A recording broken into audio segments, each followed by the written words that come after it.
Depression में आके BJP join कर लूँ, क्योंकि उनके पास चर्चित चेहरा नहीं है ब्राह्मणों का।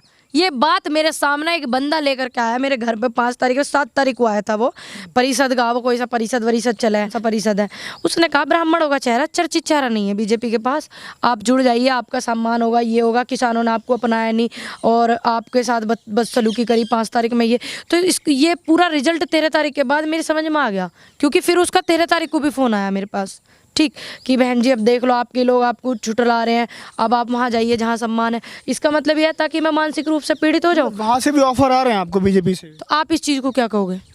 जब वो इस तरीके के लोग मेरे घर पे आ रहे, मेरी बुजुर्ग माँ बेचारी किसी को जानती नहीं, बस उनने ये बताया था बेटा 4-5 बंदे आए थे घर पे, चारों पाँचों तिलक लगा रहे थे, कि नीतियों के खिलाफ थी, रहूंगी।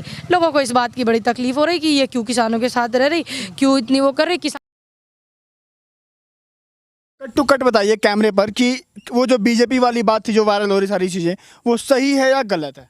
ए भाई, मेरे घर भी गया तू, ठीक, और 4-5 बार घर आ गया, दुनिया में भी घूमे, क्या एक पोस्टर दीवार पे चिपके रहने से बीजेपी ज्वाइन हो जा? हाँ या ना बोल दिए ना। सुन लीजिए, अगर हो जाती है तो जो नेता आंदोलन कर रहे उन्हें कभी तो मीडिया कांग्रेसी बताने लगे, कभी आरएलडी के, कभी काहे के, कभी काहे के, और ये वे नेता हैं इसमें बहुत सारे जिन्होंने बीजेपी को चुनाव लड़ाया।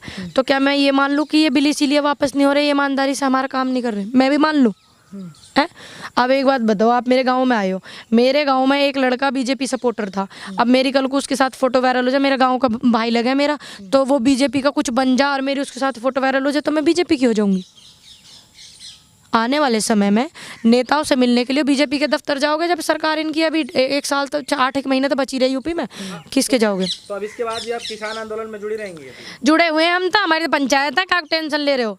लोग सोच रहे हैं ये बैठ जाएगी, इसे ऐसा बदनाम कर देंगे हैं, और आरएसएस वालों ने ज़्यादा बवाल करा है और किसान आईटी सेल ने बाद में करा।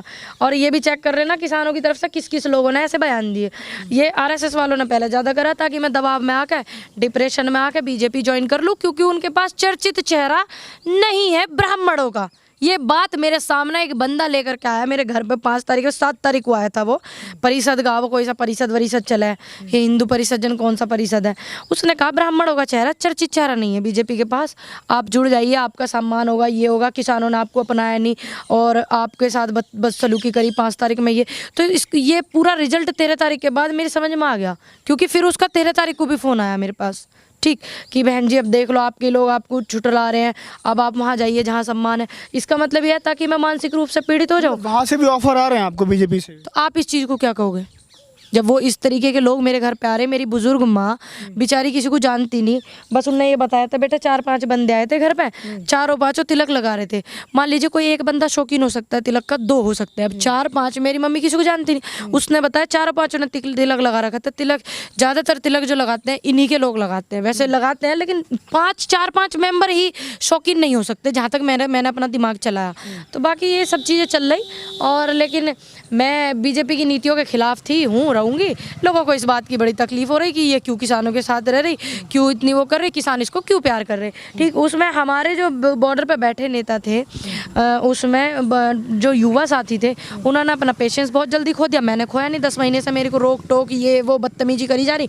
मैंने तो किसान आंदोलन के खिलाफ 2 शब्द भी नहीं बोले, कभी नहीं बोले, ना मैं बोलने की, क्योंकि मैं अपना पेशेंस नहीं खोने की, उन्होंने बहुत जल्दी खो दिया, उनका डाइजेस्ट सिस्टम इतना ही था।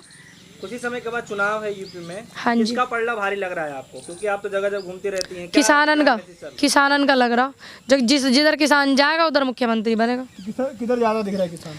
आप देख नहीं रहे हो, आप ओपिनियन पोल ज्यादा करते हो मुझसे, आप बताओगे इस चीज को? ओपिनियन पोल करते हैं और आप उनके साथ जुड़ी हुई हैं, लगातार कदम से कदम मिला करके चल रही हैं, तो कुछ बताइए कि किसका पलड़ा भारी है, किसान किसको समर्थन करता है? किसान आरएलडी को भी सपोर्ट करता है। अभी देखा आपने मेरे गाँव में भी एक व्यक्ति ऐसे थे जो कांग्रेस को भी सपोर्ट करते हैं। तो अभी इस चीज़ का हम कुछ अभी 5-6 महीने हैं, ठीक, 5-6 महीने से पहले आप कुछ बेहतर नहीं बता सकते। अखिलेश यादव टक्कर में बताया जा रहा है। हाँ, टक्कर में, देखिए अखिलेश यादव टक्कर में है, अगर वो नीति ठीक लेकर आएंगे, सम्मान करेंगे अगर वो सबका, तो हो सकता है कि वो मुख्यमंत्री बन जाए, हो सकता है गठबंधन की आरएलडी की सरकार, हाँ, अगर वो सबका सम्मान करेंगे तो ठीक है। तो उनका नेचर कैसा लगता है आपको, कि क्या वो सम्मान करते हैं कि नहीं करते हैं? क्योंकि देखिए मैं अखिलेश यादव से एक बार मिली हूँ काफ़ी पहले, मेरी कोई ऐसी पर्सनल मुलाकात नहीं है अखिलेश यादव से।